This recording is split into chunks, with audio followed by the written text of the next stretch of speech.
Sempat terkendala biaya untuk pengobatan, bayi dengan kelainan tak memiliki pori-pori mendapat bantuan dari pemerintah Kabupaten Kelungkung. Saat ini bayi 4 bulan tersebut tengah dirawat intensif di Rumah Sakit Umum Daerah Kelungkung, Bali.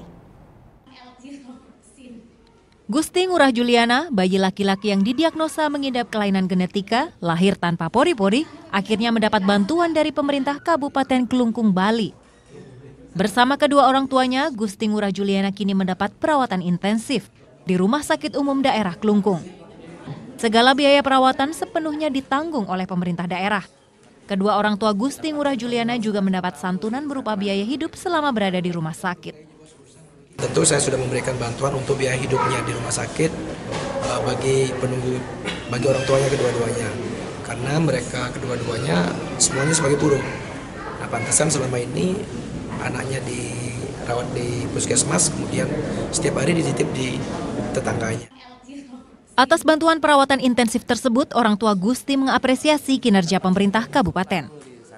Dia akan mengucapkan terima kasih kepada Pak Bupati yang sudah terjun langsung nengok anak dia di Polanak di Kelungkung nih, kepada pihak-pihak yang terkait nih,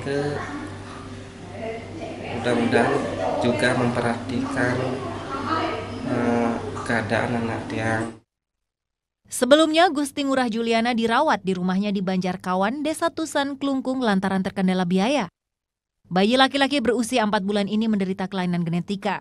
Sekujur tubuh anak pasangan Gusti Nurjaya dan Gusti Ayu Suciati tersebut tidak memiliki pori-pori di kulit, sehingga suhu badannya terus tinggi, bahkan mencapai 39 derajat Celcius.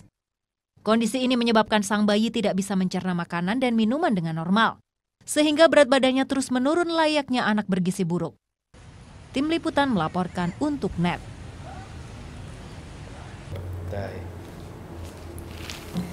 Udah selesai kan nontonnya? Nah, jadi jangan lupa buat like, komen, dan subscribe ya.